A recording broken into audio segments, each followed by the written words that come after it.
Welcome to Football and Grits, the Athletics SEC podcast. I am Andy Staples. David Ubben not here today. He'll be back next week. But I am honored to be joined by Aaron Suttles, our Alabama beat writer.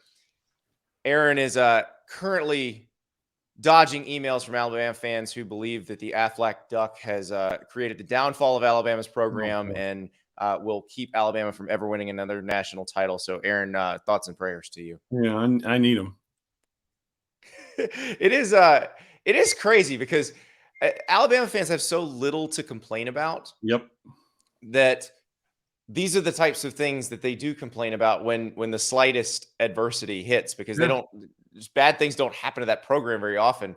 But it is funny to watch them get nervous, and there are reasons to be nervous. Like, they're going to a game against Arkansas this week where this is one where nobody outside the Alabama fan base, probably, and the Arkansas fan base that saw the game last year, is going to say, well, this is a dangerous game for Alabama. But anybody who watched that game is like, wait, you take away Devontae Smith returning punts. Yep. Arkansas did better against that Alabama offense than anybody, and this is not that Alabama offense. It's not, and they held him in check. That was his lowest production of the year, Devontae Smith, against Arkansas. And they're built the right way on the lines to sort of limit Alabama. And you look at the problems Alabama has running the football, and if they can't throw the football, then it really comes down to Bryce sort of scrambling, which Mac didn't have last year, and that could make a difference in this year's game. But, yeah, it's funny. I'm working on a story right now about sort of what you just said, that Alabama fans are not used to having much adversity. But so this year, the complaints that I'm hearing, I mean, Andy, I'm getting weekly, New Mexico State goes down and drives and kicks a field goal, and I'm getting fire Pete Golding. I mean, I've been getting fire Pete Golding for years now, and then Alabama goes 4 and out, and I get fire Bill O'Brien. But here's the reality, and it's all relative. There are legitimate issues on this Alabama football team, to be certain. But they are the only team in the country, Andy, that ranks in the top 10 in offense and defense. So relatively, there are some issues, but it's not as bad as maybe it's being painted out to be. No, I mean, they're still one of the best teams in the country.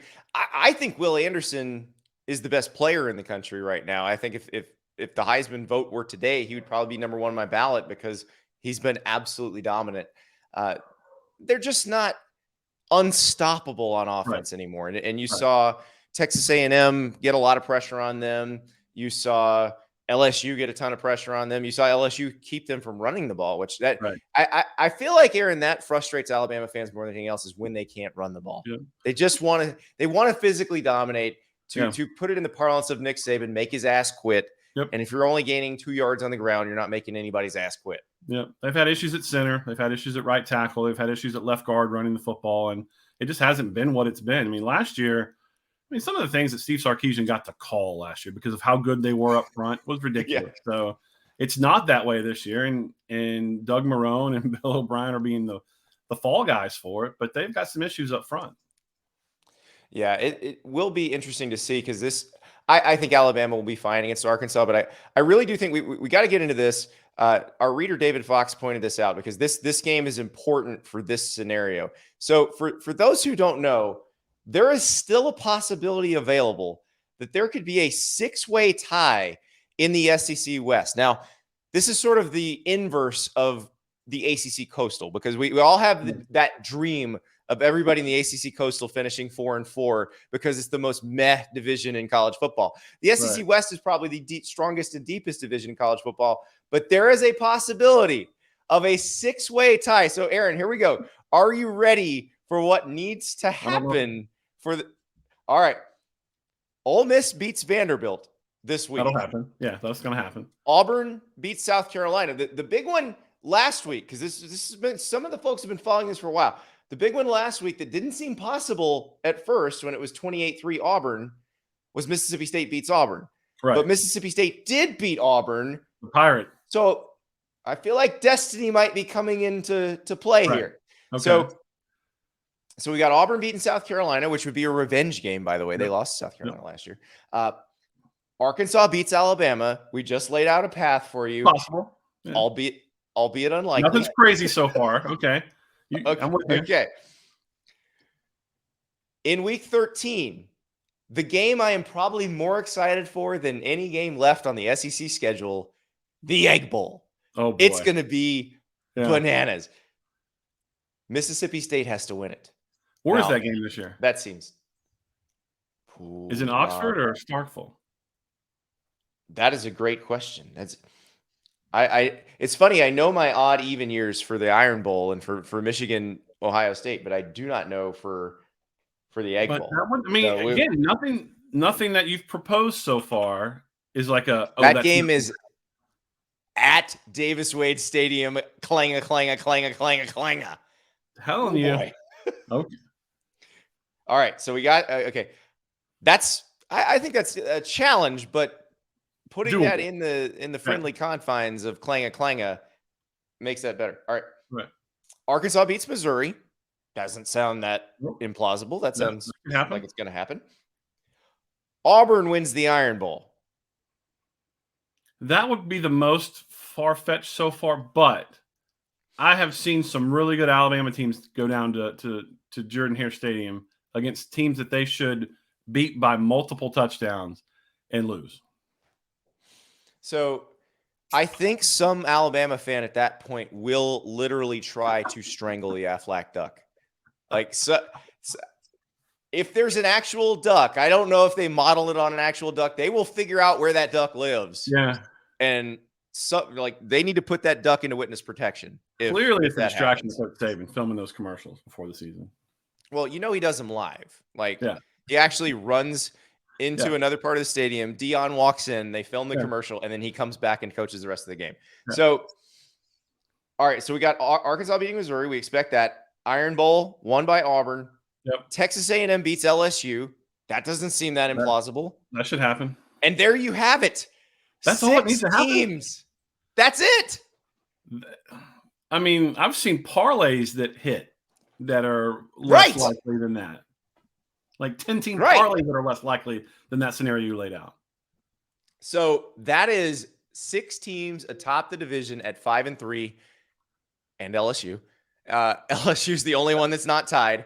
And who is your SEC West champion? Who goes to Atlanta to face the Georgia Bulldogs in that scenario?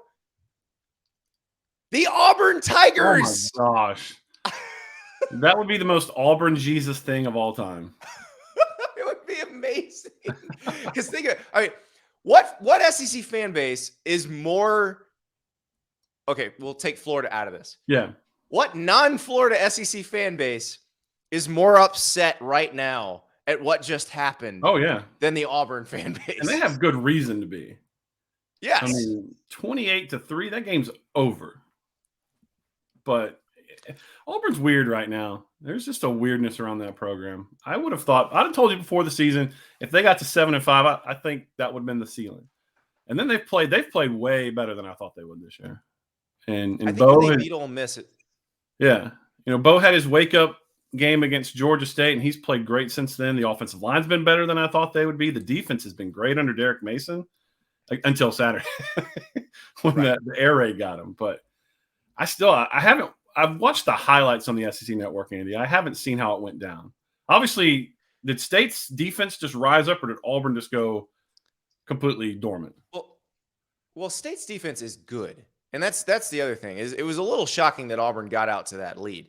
Now, I didn't get a chance to watch every second of that game. I had it on a second TV, but I had to watch the Samford offensive explosion in Gainesville because Alan Taylor, our Florida beat writer, his wife had a baby that morning. Congratulations, Alan. Yeah. So somebody had to catalog all of the Samford touchdowns. But no, I mean, here's the thing about Mississippi State. Their defense is very good, especially on the corners or NFL guys. When they can get some pressure, there's very little you can do against them. And so that's the problem. Once they start playing well, and also remember, Zach Arnett's scheme is pretty weird to deal with. Offenses don't like dealing with that. But once they get going, it's tough to do much against them. And then once that offense gets rolling, because a lot of the air raid is so much about feel. And once Will Rogers gets dialed in, they start. And remember, this is Mississippi State has been this team this year. I mean, go back to the Louisiana Tech game. That's exactly what they've been all year. Is they get warmed up in the third quarter and then they get going. Yeah. So, well, I mean, it is. We talked about the weirdness going on at Auburn. I don't cover them, but I'm in the state. I follow enough Auburn writers and fans that I sort of know. There's this behind the scenes thing that sort of people have forgotten about. That Brian Harsin has until December 8th to either get the vaccine or he can't coach there anymore. Now there are exceptions, I guess, that could be made, and I don't want to get into all that. But there's that weirdness of him not really saying what he's done vaccination wise. There's some weirdness with there's a new president coming in at some point. It's weird, Andy, and I never thought I'd say this. In Florida, you've probably gone through this, back in the Billy Donovan days with the Gators. There are times this season when Alabama football has not been playing well where fans have literally texted me, I can't wait for basketball to start. And I feel like that's what's going on at Auburn too. Like, it's weird times in this state. That's what Florida was like in the Muschamp era. Yeah. Because Billy's team's going to play. Yeah. And it happened that Billy had one of the more likable teams he's ever had for about 2 or 3 years during the Will Muschamp era. But yeah, no, you're exactly right. And Bruce Pearl's teams are so much fun to watch. And so I get that. But and same thing with Nate Oates at Alabama. I mean, fans are really excited about basketball, and to the point where they're like, football's over with. You're number 2 in the country, and it's almost like we're not beating Georgia in the SEC championship game if we get there. Let's just basketball season started. It's weird. They say that now.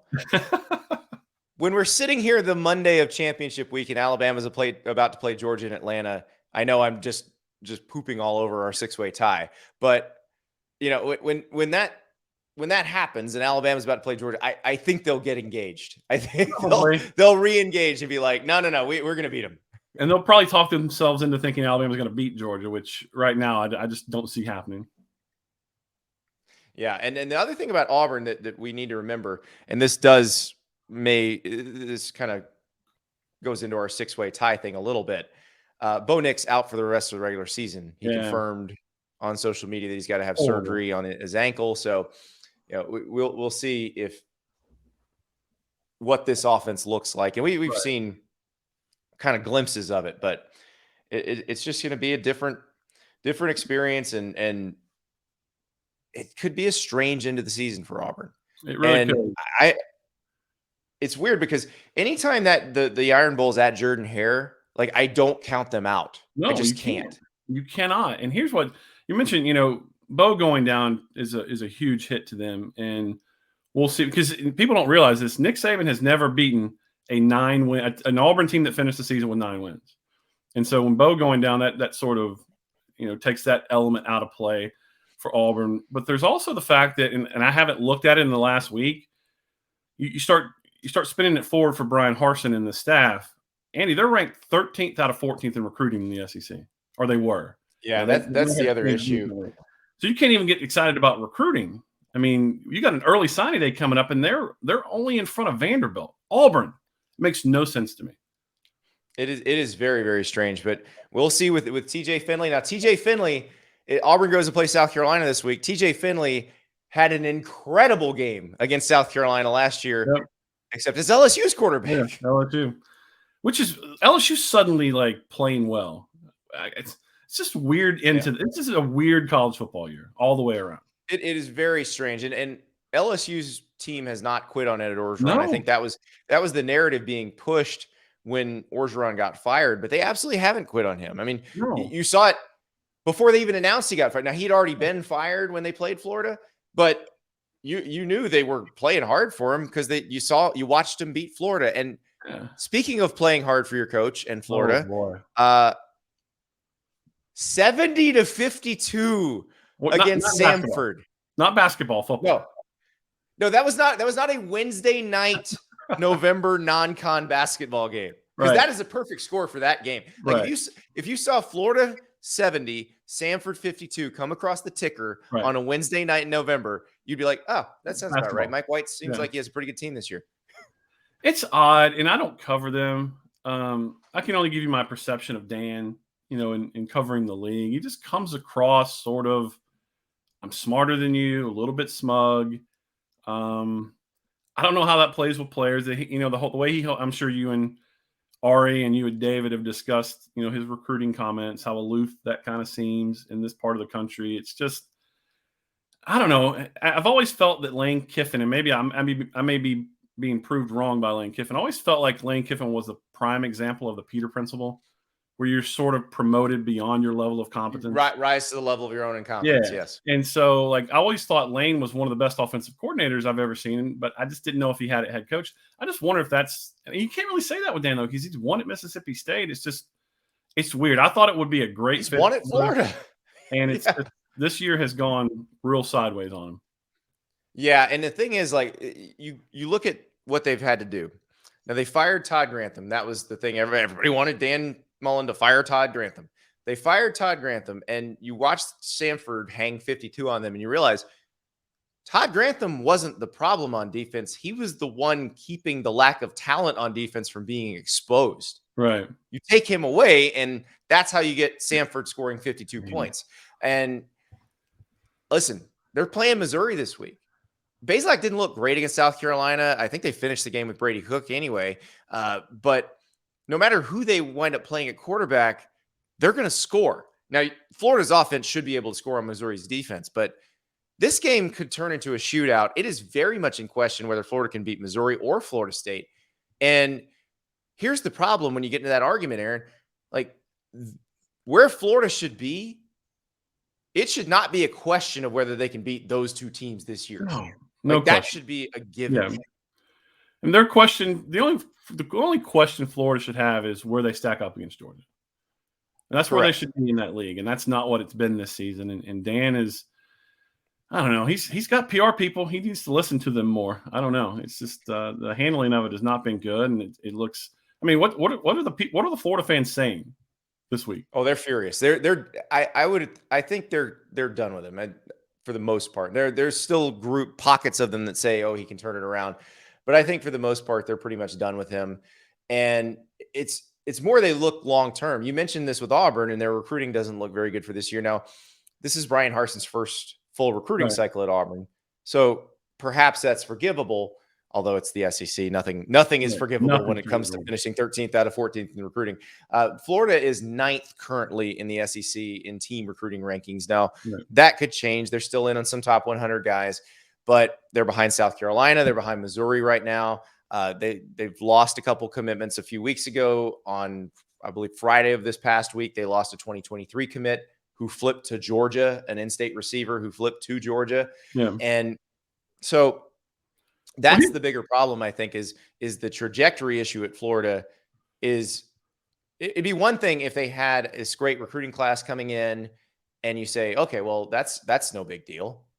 This will get turned around real quick. It doesn't look like they have that coming in, and Dan has never recruited that way. So Kirby Smart had 9 top 50 players in the class of 2018. That was Dan Mullen's first recruiting class. Now he had just gotten the job, so you don't kill him for that. Do you know how many top 50 recruits Dan Mullen has signed in 4 classes at Florida? 2? 4. Yeah. Georgia has signed 23 in the same span. Here's what I don't think enough people, because it's a new rule that I think can really help Brian Harsin at Auburn and Dan Mullen at Florida out, is you can sign 32 guys this year. Correct.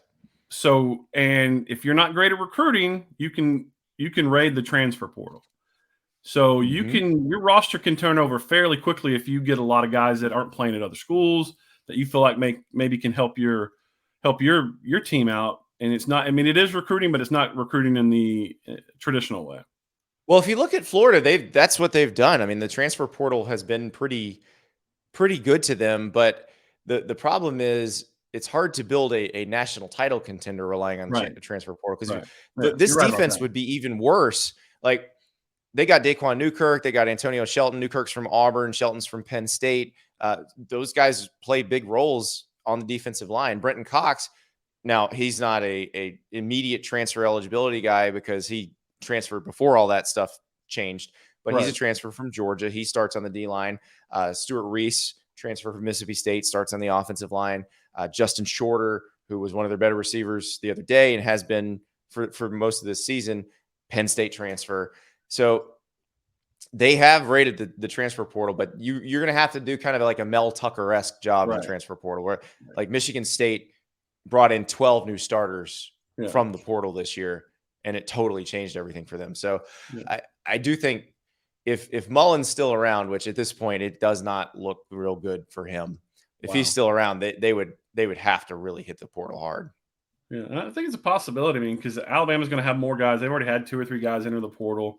These top schools, Ohio State, Georgia, and Alabama, when you stockpile that talent and guys aren't playing, they have options now. And it's going to be easier for them to go. And I think some other programs who aren't doing as great a job of recruiting can supplement that way. Well, and I mean, and you can look at it. Florida will get a firsthand example of it in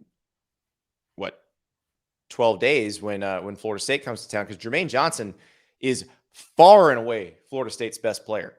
Yeah. And he was a rotation guy at Georgia. Yeah. And he has been awesome at Florida State. That's a good example. And I remember seeing him at spring practice and going, oh my God, that guy's amazing. And then I thought, wait, what does that mean about Georgia's defense? Yeah. Well, Alabama's got a couple examples too. Like Brandon Turnage at Tennessee's having a great year. People forget Jerome Ford at Cincinnati was at Alabama, and he's couldn't even crack the depth chart. And now he's doing great up there. Well, and you're seeing it like Ohio State. What's the best example that Ohio State has the best receiving core in the country? Yeah. That Jamison Williams couldn't get on the field, and he's one of Alabama's best receivers. He is their best receiver. John Mechie's great, but without Jamison Williams, Alabama, their offense would be no explosion whatsoever. Yeah. So I mean, it's not just the schools that have trouble getting the top 100 guys. It's everybody needs to hit the portal every once in a while. This is not an ACC podcast, but I know regionally everybody's interested. It will be interesting when Clemson starts dipping into the portal, which I think will happen this year because they've not done it. And I think that's just more competition for everybody in this deal. But yeah, I will be curious to see how Florida reacts, because if they play the way they played defensively on Saturday, Missouri could literally score 100 points on them. Man, that's just, I mean, it's tougher than ever to play defense. And then once you lose your confidence and you don't have an identity, which now that at least, they had an identity with Grantham. At least his identity is super aggressive, but I don't know. I would be worried right now if I were Florida. Yeah, and that's the thing. It's a lot of it's effort, want to, all that stuff. And you have not seen that on the defensive side of the ball from Florida since the Georgia game. They're going to have to find it. Yeah. Otherwise, it's going to get real ugly. And if they lose to Missouri and Florida State, I don't think there's any way they can do. I don't think there's any hope for that. You know what? Dan needs to call Sarkisian, and for a week, they need to loan out Bo Davis. And Bo Davis just come yell at everybody. For the Florida guy. That didn't work, Aaron. They lost to Kansas. But at least he tried. You've played, so you know what it's like. And if you played at certain high school programs, you know how salty that language is. But the whole fake outrage over what Bo Dave, like, it's more outrageous. Was anybody actually outraged? I was just laughing at. Yeah, TMZ's running headlines like Bo Davis is some murderer. Like, get out of here. Like, football's not for you if you can't take that. I was laughing because I was thinking that whoever leaked it, I'm assuming it was a player, but whoever leaked it was like, oh, I'm going to get him. And then it gets leaked and everybody's like, no, we love Bo Davis more because of this. This is pretty awesome what Bo Davis was saying. It was the perfect microcosm of what's wrong with Texas. The player leaking that. You're the problem, not the coach. You're the problem. Right. Bo Davis is not the problem. Right. You need to be listening to him. Yeah. If Dan can loan out Bo Davis for a week, that might fire Florida up. That's right. But rent a Bo.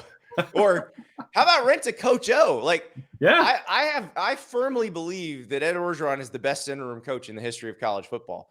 And like, he should just rent himself out from here on in. Yeah. If you fired your head coach or you're thinking of firing your head coach, but you don't really feel like you have an interim, you fire your head coach and Ed Orgeron walks in and he's like, all right, cookies on the training table. Yeah. Let's roll. Because all the things that he has trouble with, where he'll get tight and he'll try to micromanage, he doesn't do any of that when he's the interim guy. Right. And if he's got plenty of money now, but I know he said he just wants to eat cheeseburgers, but in retirement. But it wouldn't surprise me if he ended up if Lane's at Ole Miss next year, if he's there too.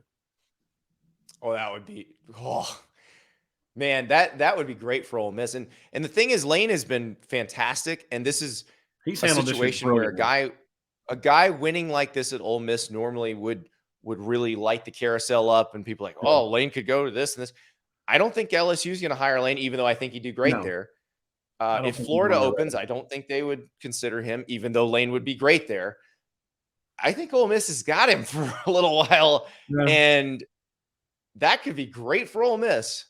I would love to see Lane at Florida. I'd also like to see Hugh Freeze at Florida. That's another discussion. But if they won't consider Lane, they definitely won't consider Hugh. I know. So but here's the thing. 15 years ago, Ole Miss couldn't compete. And when it came to salary, we can't outbid you. Well, every program in the SEC, that money's not an issue. I mean, there are certain programs that have more of it, but like if Ole Miss wants to match anybody making an offer to Lane Kiffin, they can do it now. Absolutely. Yeah. And he's got it set up now where he's got those skill guys coming in. They know the offense, and you're going to lose Corral, but you've got a chance to handpick your quarterback. And we'll twist the knife on the Florida fans a little more. Remember who was committed to Florida when Dan Mullen got the job? I do. Yeah. That would be Matt Corral. Yeah, Alabama flirted with him when he transferred. Also Jamar Chase, but that's neither here nor there. That one hurts. So, yeah, but that's just how it goes. I mean, this is going to be a very fascinating next couple of weeks in the SEC because we don't know what's going to happen at Florida. And I don't. If you're Scott Strickland, the AD at this point, what do you say? You don't say anything. You just sort of let it play out. I think you got to do your work behind the scenes in case you have to make a change. But what's that number? What's the buyout number? So the buyout's a really interesting one. It's $12 million, where $6 million up front and then 6 payments of $1 million for 6 years. I was thinking about this because it does have mitigation, which past Florida contracts, and this is pre-Scott Strickland, but past Florida contracts did not. So like Will Muschamp was allowed to double dip when he was Auburn's DC, and even when he was the head coach of South Carolina, he's still getting paid by Florida at that point. This one has mitigation. So that's the interesting way of thinking about how it's structured, because Dan Mullen, you would think, is probably going to get another head coaching job or a super high paying offensive coordinator job. Either one, he's going to make more than $1 million a year during that period. So Florida's not even going to have to pay that. Yeah. Like if I were Dan and I got fired, I would ask Jimmy Sexton to get me like $8 million or $8.5 million flat. I think because here's a guy that I think would be good at Florida. I don't know what's going to be on Strickland's sort of checklist of if he wants a guy that's had a Power 5 job before, but Billy Napier is a pretty good coach. I think Billy Napier is going to be one they look at LSU, and if Florida opens, also Florida, because he's a process-oriented guy, Saban guy. And Clemson, Alabama. I mean, he's been that people forget. So when Dabo got the interim job at Clemson, one of the first things he did was fire Rob Spence, who was the offensive coordinator, and made Billy the play caller. Yep. Now, he ended up firing Billy, which kind of launched, like bringing Chad Morrison kind of launched what they were offensively. But Billy then becomes one of the first Nick Saban School for Wayward Coaches. Yep. And, Brody Miller, our LSU writer, did a fantastic Billy Napier story last week at the Athletic. If you get a chance, please read it. You will come away very impressed and see exactly why people who know these guys and who follow the coaching world very closely look at him as someone who might run a program the way that Kirby Smart does or the way that Nick Saban does. Very good recruiter. Very good recruiter. He's a little sort of low key, not a big presence yet, but I think that could change with the right job. Well, and that's the interesting thing, is I think obviously LSU understands the importance of recruiting. Florida, if they make a change, I think you err on the side of recruiting over on-field coaching. You have to, because just for perception, I think you have to. Well, and it's the only way to get what you actually want. Yeah. What do you want to win a national title? The only way to win a national title is to recruit the way that Georgia does, the way that Gotta go through Alabama Georgia. does, the way that LSU does. Yep. It's the only way. Yep. So we'll see how they do that going forward. But I think if you're Scott Strickland and you're doing the work right now, that's what you got to consider. And that brings in other people. But here's the thing. I don't know that Florida is as good a job as the people at Florida think it is. There's a lot of, this is Florida. Right. Okay, what is Florida? It's right. a place that's won 3 national titles. All 3 were won by Hall of Fame coaches who then later burned out at the job. And I mean, Steve Spurrier said the wins started to feel like a relief and the losses were horrific. And that's why he decided to try the NFL. And Urban Meyer, we all know what happened there. Right. So it's a job that's very hard. It is going to chew people up and spit them out. But the same could be said for Alabama, for LSU, Absolutely. And it's for anywhere that you can compete for national titles. Because relatively, the other programs in the state aren't humming. So if you got the right coach in there, you're gonna get all those recruits. People are gonna want to start coming to Florida again. It's the right time for Florida to sort of rebound. Yeah, and this is the other issue I think if you're Scott Strickland is that you have to consider right now is you don't want Florida State just beat Miami. Florida State was horrific to start. They were terrible. They lost to Jacksonville State. But they've gotten better and better every week. They just beat Miami. If they come in and beat you, that's another that's a recruiting issue, a trajectory issue. But also Mike Norvell has Travis Hunter, who's the #1 overall recruit according to 24/7 in the 2022 class, has been committed since before Mike Norvell ever coached a game at Florida State. And held on to him. Yeah. Now they've got 3 guys. They got 2 top 50 guys, and then they've got the quarterback from IMG, who's a top 100 guy. The classes between Florida and Florida State don't look that different beyond those guys, right? But they've got those guys. Yeah. And what's so you have to consider it. Yeah, Florida doesn't. So, Aaron, what are you most excited to see this weekend? Is it Alabama, Arkansas? Excited. Probably just, they had to make some changes on the offensive line due to some injury. And I'm wondering if that opened up some debate because I'm of the opinion, listen, Nick Saban knows more than I'll ever know, but there are times he is, I think he's a little too loyal, maybe a little too beholden to guys when there's obvious better players behind them. I think that's been the case this year with Chris Owens and the fact that he's still playing, but I think maybe seeing some different guys this week, even though you got to factor in the competition, New Mexico State and how bad they are. Maybe seeing some of those guys, maybe it shakes it up this week. I'm interested to see what the starting 5 will be this weekend. Yeah, because if Alabama can come and dominate Arkansas, that's a really good win. Yeah, and that tells you they're getting in position to hit this stretch run and be good during this stretch run because. We didn't mention this we were talking coaching carousel. I know Sam Pittman plans to retire at Arkansas and probably is going to be a man of his word on that front. He just strikes me as that. But if I have an opening, Aaron, if I'm LSU, if Florida opens up, like I try to shoot a money cannon at Sam Pittman and just see what he says. Yeah. Like, also, you talked about him. He's recruiting great right now too.